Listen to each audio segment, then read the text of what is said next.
चलिए आई सरकार ध्यान दी सभे।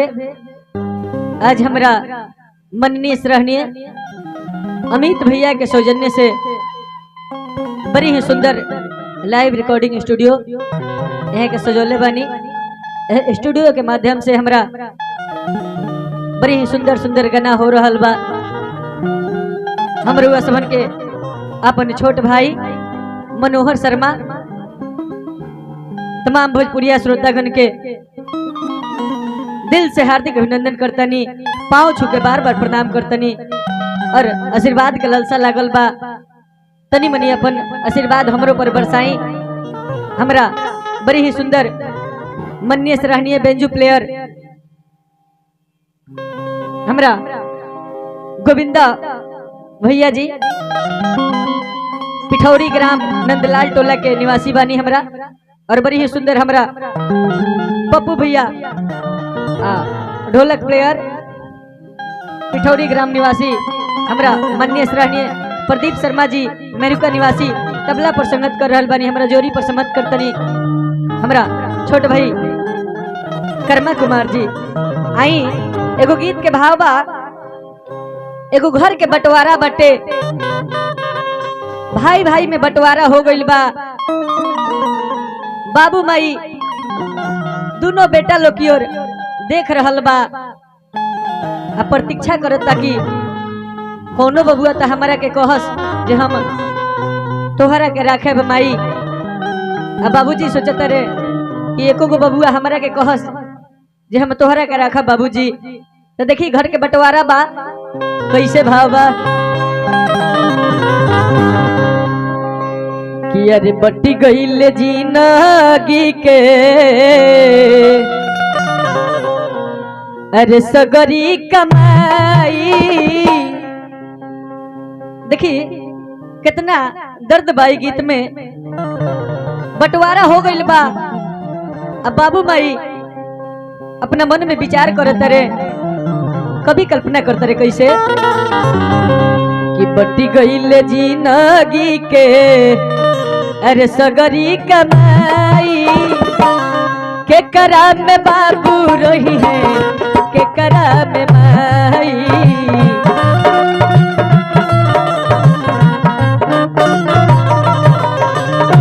बटी गईल जिंदगी के सगरी कमाई। बटी गईल जिंदगी के सगरी कमाई। के करा में बाबू रही है के करा में माई। के करा में बाबू रही है के करा में माई।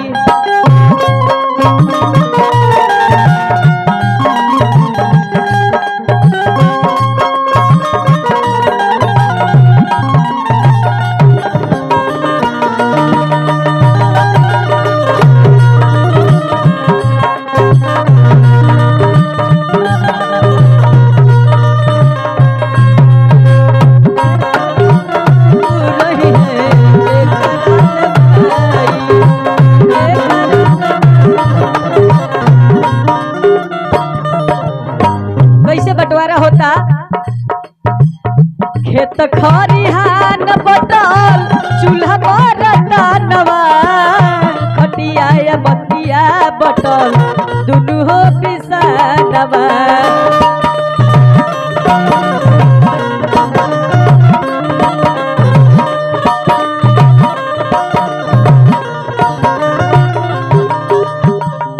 खेत खरिहान बटल चूल्हा बरतनवा। खटिया या मचिया बटल दुनू हो पिसानवा।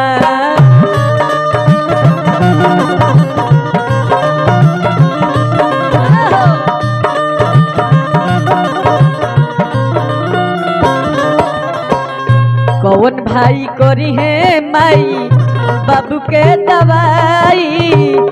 कौन भाई करी है माई बाबू के दवाई। के करा में बाबू रही है के करा में माई।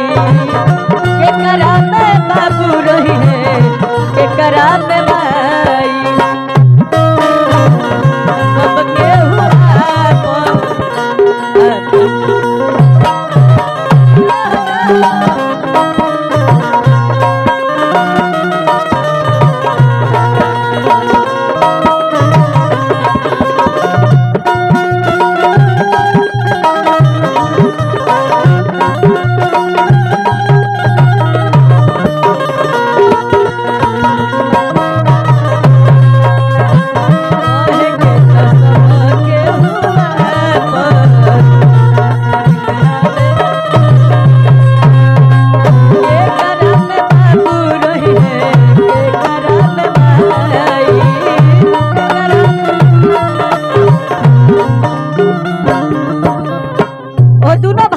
दूगो बहन भी बालो मन में विचार करता लो कहता लो खिड़की दरवाजा बटल चपकल मसीनिया कैसे बटवावल जइहे दुई रे बहिनिया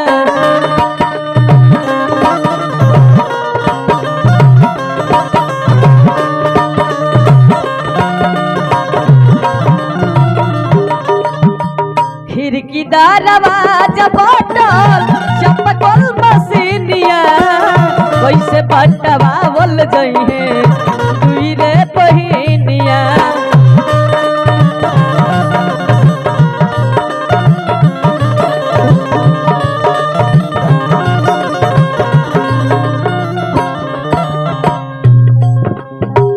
राखी के परब आइल अब के बोलाई राखी के परब आइल अब के बोलाई के करा में बाबू रही है के करा में माई के करा में बाबू रही है के करा में माई कहीं रहोगे सब कर खुनावा कहीं रहो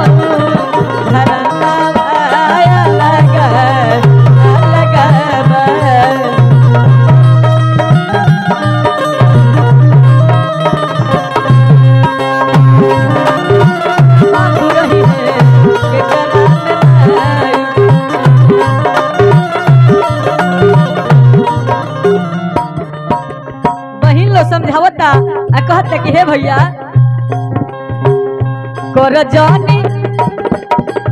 कर जनी बटवारा भैया मन लो कहानवा दुख सुख कर माई बाबूजी के संगवा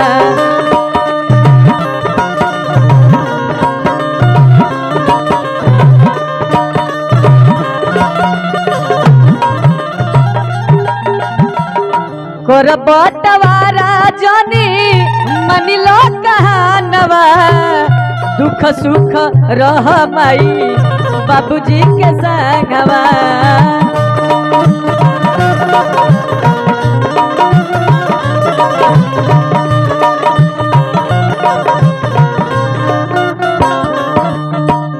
बात मान भैया को बहु प्रीत ना भेटाई बात मान भैया को बहु प्रीत ना भेटाई के करा में बाबू रही है के करा में माई के करा में बाबू रही है के करा में माई बटी गईल जिंदगी के सगरी कमाई बटी गईल जिंदगी के सगरी कमाई के करा में बाबू